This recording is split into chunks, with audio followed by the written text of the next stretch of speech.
Hoy es lunes 28 de febrero, último día del mes. Lección número 10. Jesús abre el camino a través del velo. Para memorizar.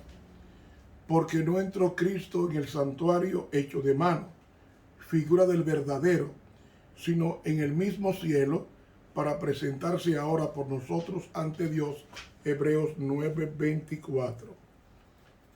Bendito Dios y Padre, las gracias te damos por haber estado en el cielo representándonos ante tu trono de justicia para perdonar y limpiar a cada profesante de tu doctrina. Te aceptamos, Señor, en tu nombre. Amén. Para hoy, lunes, la invitación de Dios. ¿Por qué Dios sacó a su pueblo de Egipto? Para entender mejor esto, tenemos que irnos a Génesis. En Génesis, Dios prometió una simiente que vendría a aplastarle la cabeza a Satanás, la serpiente antigua. El primero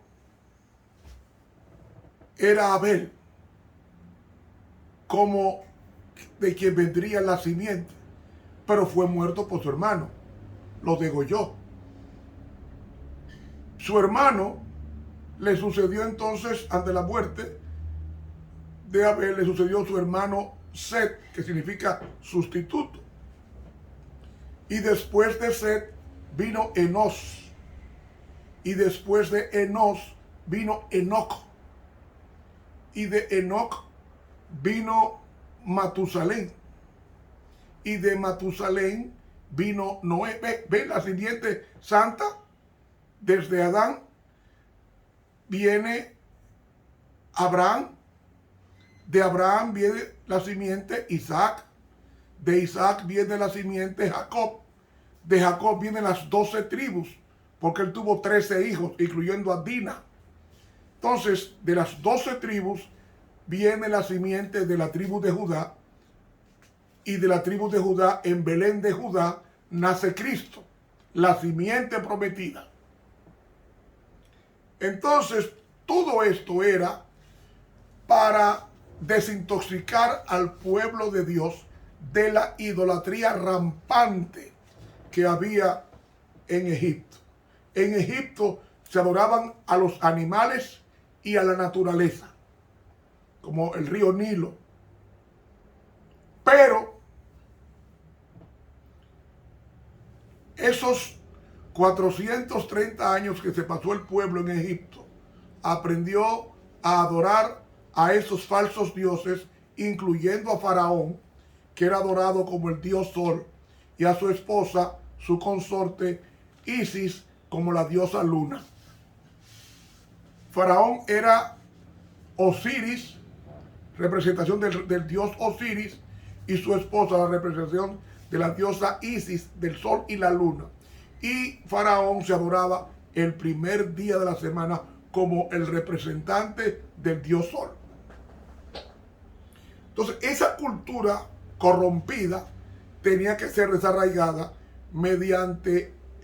desde el éxodo, que ellos salieron después de la muerte del Cordero Pascual. Recuerdan, el día 14 de Nisan, y se establece como fiesta oficial desde ahí. Entonces, ese cordero, que su sangre había sido untada en los dinteles, no permitía que la muerte entrara a los hogares de los israelitas, porque era un símbolo de la sangre de Cristo. Y seguía de largo y mató a muchos primogénitos no judíos, o sea, los que no aceptaron la sangre del cordero. Cuando ellos salen de Egipto, salen bautizados con la sangre de Cristo. Un día anterior, en la madrugada, cuando ellos salen, llegan al desierto, llegan a la orilla del río, del Mar Rojo. El Mar Rojo Dios lo atraviesa y lo cruza primero, dividiéndolo, y luego pasa a su pueblo, donde Él le seca el fondo del mar para que ellos no se atascaran en el lodazal. Cruzaron el Mar Rojo y fueron llevados al Sinaí. ¿A qué al Sinaí? A desintoxicarlo de todas esas culturas centenarias que habían ellos asimilado con su estancia en Egipto durante los 430 años profetizados en Génesis. Ahora, ¿qué sucede? Ellos tenían que llegar al Sinaí. En el Sinaí, Dios iba a proclamar su ley. Y la ley de Dios era el acta matrimonial con su pueblo. Es decir, Dios se iba a casar con su pueblo ese día. Y le dice al pueblo, prepárense por 3 días, laven sus vestidos, porque al tercer día viene el Señor y va a estar con ustedes proclamando su santa ley. Fue algo majestuoso. Mire, la Biblia no puede explicarlo todo, porque si explicara todo, sería un libro muy voluminoso. Pero cuando Dios, el pueblo se preparó para recibir la ley de Dios y para recibir la presencia de Dios, ellos se pasaron 3 días y lavaron sus vestidos, como dije ayer, un símbolo del carácter de su pueblo. Como si dijeran, lavé mi cuerpo, mi vestido, lo lavé con la sangre del cordero. Entonces, al tercer día, vinieron truenos y relámpagos y una espesa nube sobre el monte. Ellos estaban a más de 1 kilómetro de distancia, porque era tanto el fuego que había sobre la montaña santa, monte Sinaí, que ellos se llenaron de miedo. Dice el versículo 18 de Éxodo 20, y todo el pueblo consideraba las voces y las llamas y el sonido de la bocina y el monte que humeaba, y viéndolo el pueblo temblaron y se pusieron de lejos. Temieron, porque no era fuego cayendo del cielo, porque la presencia de Dios es fuego consumidor. Por eso que cuando Cristo venga, nadie podrá soportar su venida, solamente los que hayan lavado sus vestidos con la sangre del cordero, como pasó en el Éxodo. Ahora bien, o previo al Éxodo. Y Él vino en la mañana. Y saben ustedes, dice Patriarcas y Profetas, en la página 346, que Satanás y los demonios estaban cerca del monte Sinaí en la proclamación y contemplaron la escena que ellos habían visto cuando estaban en el cielo. Señores, algo terrible es Dios. La gente juega con el Señor, es algo terrible. El apóstol Pablo dice en Hebreos, horrenda cosa es caer en manos del Dios vivo, porque Él es fuego consumidor. Él es más poderoso que 1000 bombas atómicas explotando al mismo tiempo, porque desvanece la persona enseguida. Y si nosotros no hemos sido desvanecidos de la presencia de Dios, es por la sangre de Cristo que Él derramó en el Calvario. Si no, hace tiempo que estuviéramos ya esfumados. Sin embargo, el versículo 18 dice, y todo el monte de Sinaí humeaba, porque Jehová había descendido sobre él en fuego, y el humo de él subía como el humo de un horno, y todo el monte se estremeció en gran manera. Patriarcas y Profetas, página 353, dice que el monte se estremeció desde sus cimientos, y con razón el pueblo se retira, porque nadie puede estar cerca de Dios y vivir. Nadie. Y mis hermanos,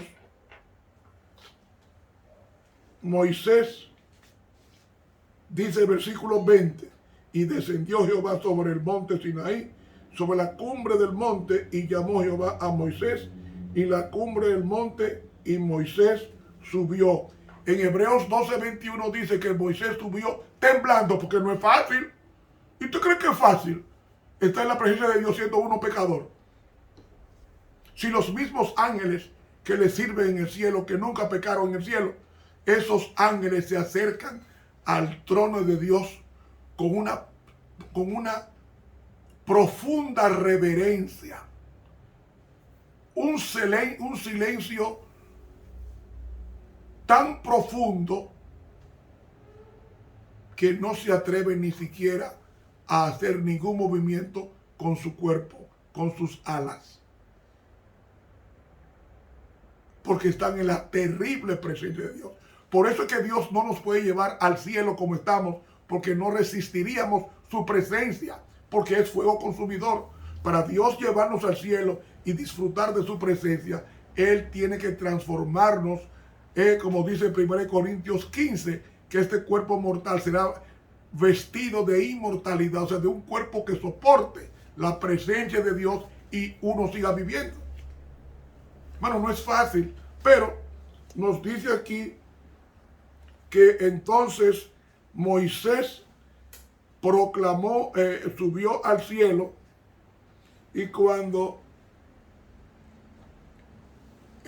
Moisés sube al monte Sinaí, y dice Hechos capítulo 7 que Dios descendió al monte Sinaí con sus ángeles, y la pluma inspirada nos dice que estaban presentes Dios Padre y Dios Hijo en el monte Sinaí. Y Él mismo proclama la ley. Y no solamente la proclama, sino que también la escribe con su dedo. Eso para que ustedes vean cuál era la condición del pueblo de Dios. Que se requería una preparación. Tenía que lavar sus vestidos. ¿Por qué? Porque Dios los invitaba a ellos a tener una comunión con Él. Y ese es el propósito. No hay vida eterna sin comunión con Dios, sin relación con Dios. La religión no debe ser un traje que usted se quite y se ponga cuando quiera.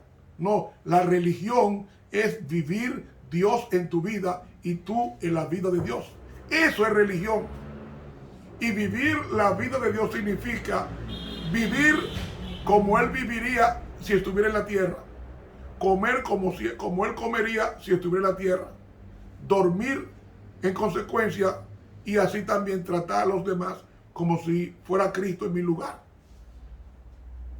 Y para que eso suceda, se necesita el Espíritu Santo que escriba su santa ley en nuestros corazones por gracia, porque no es por la ley que somos salvos por gracia.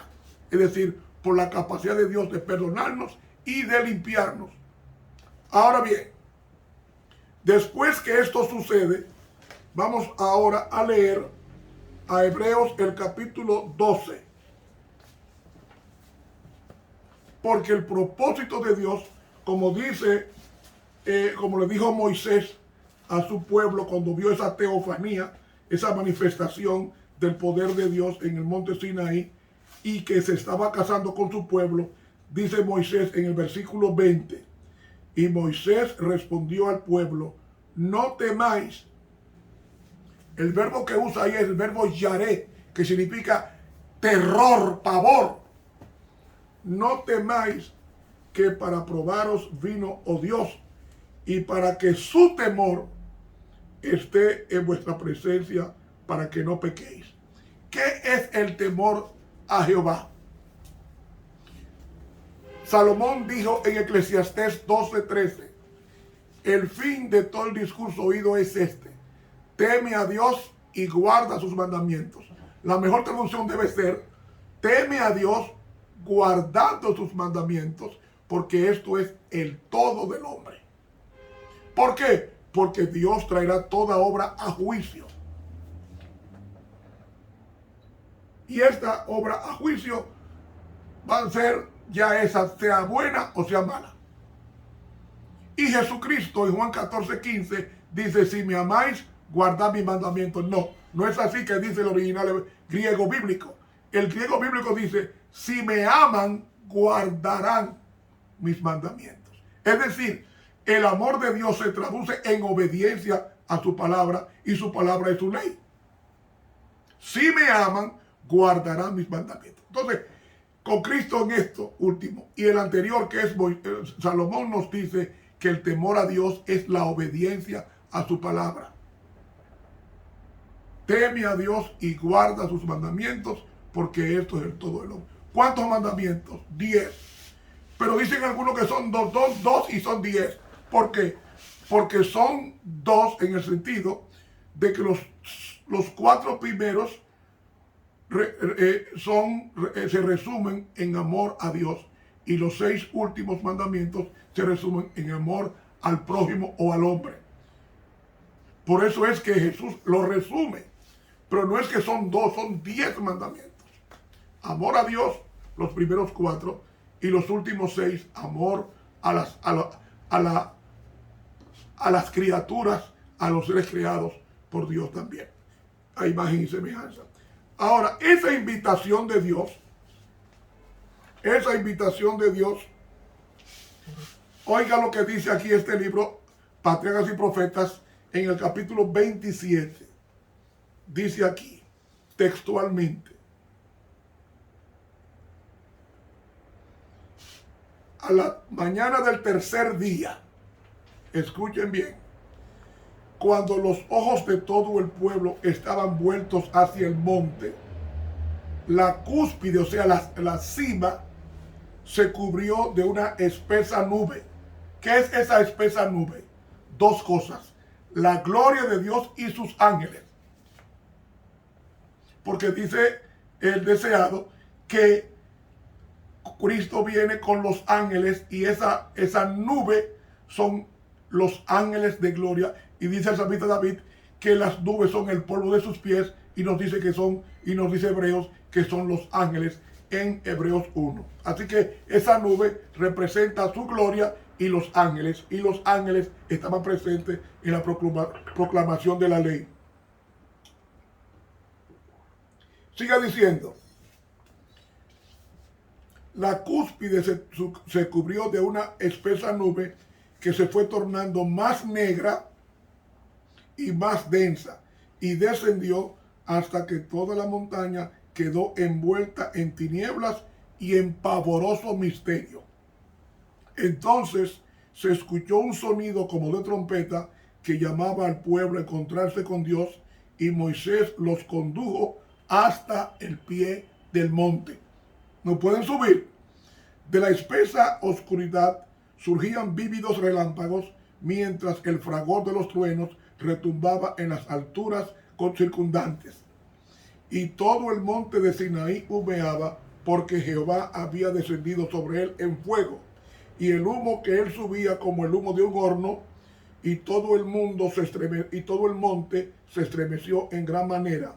Escuchen: y el parecer de la gloria de Jehová era como un fuego abrasador en la cumbre del monte. Ve, la nube era la gloria de Jehová ante los ojos de la multitud allí congregada, y el sonido de la bocina, o sea, trompeta, iba esforzándose en extremo, o sea, iba aumentando. Tan terribles eran las señales de la presencia de Jehová que las huestes de Israel temblaron de miedo y cayeron sobre sus rostros ante el Señor. Aún Moisés exclamó: estoy asombrado y temblando. Hebreos 12:21. Entonces los truenos cesaron, ya no se oyó la trompeta, y la tierra quedó en silencio. Hubo un gran plazo de solemne silencio, y entonces se oyó la voz de Dios. Atención, rodeado de un séquito de ángeles. Ve la otra identidad de la nube. Primero gloria y ahora los ángeles. El Señor, envuelto en espesa oscuridad, habló desde el monte y dio a conocer su ley. Moisés, al describir la escena, dijo: Jehová vino a Sinaí y de Seir les esclareció, resplandeció del monte de Parán, y vino con él 10,000 santos, a su diestra la ley de fuego para ellos. Los 10 10.000 ángeles. Aún amó los pueblos, todos sus santos en su mano. Ellos también se llegaron a tus pies, recibieron de tus dichos. Deuteronomio 32, 2 y 3. Dice así: Jehová se reveló no solo en su tremenda majestad como juez y legislador, sino también como compasivo guardián de su pueblo. Y entonces comienza: yo soy Jehová tu Dios, que te saqué de la tierra de Egipto, de casa de siervos. Aquel a quien ya conocían como su guía y libertador, quien los había sacado de Egipto, abriéndole su camino en el mar, derrotando a Faraón y a sus huestes, habían demostrado que estaba por sobre los dioses de Egipto, era el que ahora proclamaba su ley. Entonces termina diciendo en la cita: la ley no se proclamó en esa ocasión para beneficio exclusivo de los hebreos. Dios los honró haciéndolos guardianes y custodios de su ley, pero había de tenerla como un santo legado para todo el mundo. Los preceptos del Decálogo se adaptan a toda la humanidad y se dieron para la instrucción y el gobierno de todos. Son 10 preceptos breves, abarcantes y autorizados que incluyen los deberes del hombre hacia Dios y hacia sus semejantes. Y todos se basan en el gran principio fundamental del amor, que dice: amarás al Señor tu Dios de todo tu corazón y de toda tu alma y con todas tus fuerzas y de todo tu entendimiento, y a tu prójimo como a ti mismo. Deuteronomio 6, 4 y 5 y Levítico 19, 18, citado en Lucas 10, 27. En los 10 mandamientos, estos principios se expresan en detalle y se presentan en forma aplicable a la condición y circunstancias del hombre o ser humano. He leído Patriarcas y Profetas, páginas 310 hasta la 312. Entonces, hermanos y amigos, vemos que la invitación de Dios es esa, que tengamos una relación con Él. ¿Cómo tenemos relación con Dios? A través de su palabra. Y usted dice: y no es los 10 mandamientos. No, lo que pasa es que los 10 mandamientos, o mejor dicho, los 10 mandamientos son el resumen de la palabra de Dios. Porque la palabra de Dios explica desde Génesis hasta Apocalipsis la vigencia de su santa ley y cómo unos la guardaron y otros la desobedecieron o violaron. Toda persona que guardó la ley por amor al legislador, guardaba la ley no para ser salvo. Somos salvos por gracia. Guardaban la ley para mostrar que aceptamos su gracia, que nos capacita para obedecer sus 10 mandamientos. Nadie se va a salvar porque guarde sábado ni porque guarde la ley de Dios. Nadie. Una mejor expresión son los fariseos. Ellos eran rigurosos observadores de la ley, pero la mayoría de ellos se perdió. La mayoría. ¿Por qué se perdió? Porque cuando la ley la tomamos como un código moral, no te puede salvar. Ahora, si tomamos la ley de Dios como una persona, como dice el comentario bíblico tomo 5, página 1105, la pluma inspirada, que Cristo es la personificación de la ley. Cuando aceptamos a Cristo, estamos aceptando su ley. Y al aceptar su ley, ella se va a obedecer como algo natural por la presencia del Espíritu Santo en nuestros corazones, que Dios nos da para que le obedezcamos. Pero no hay ningún poder en la ley de Dios para llevarnos al cielo, porque los fariseos, nadie guardó más rigurosamente la ley de Dios que un fariseo.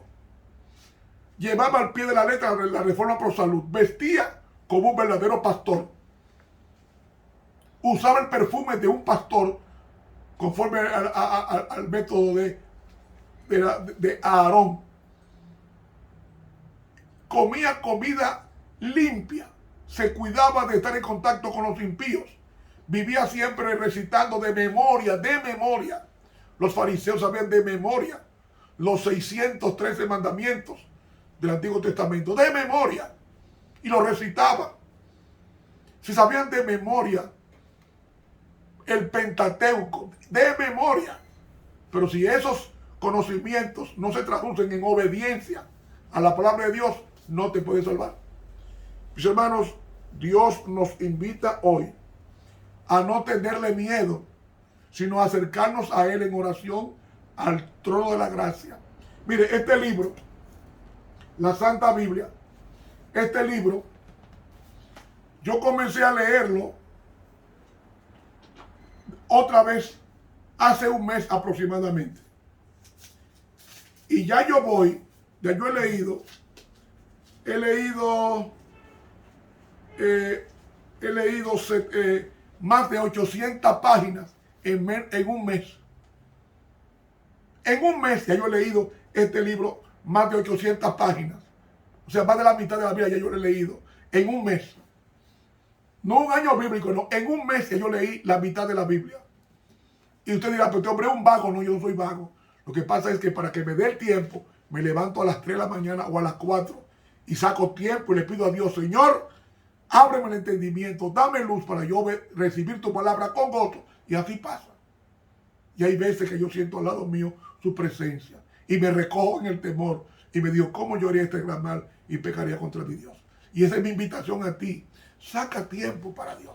Yo soy un hombre muy ocupado, pero a mi edad yo debería estar acostado 8 horas diarias. No, yo reduzco mi horario a 5 horas y le doy las otras 3, se las doy a Dios y no he perdido la memoria ni me ha hecho daño.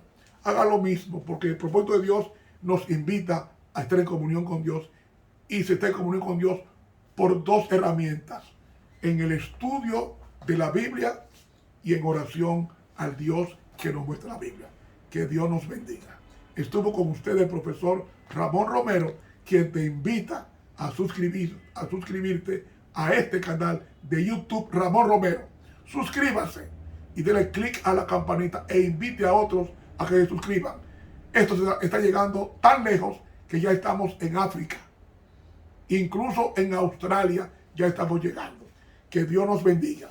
Que pase un feliz día. Te habló el profesor Ramón Romero.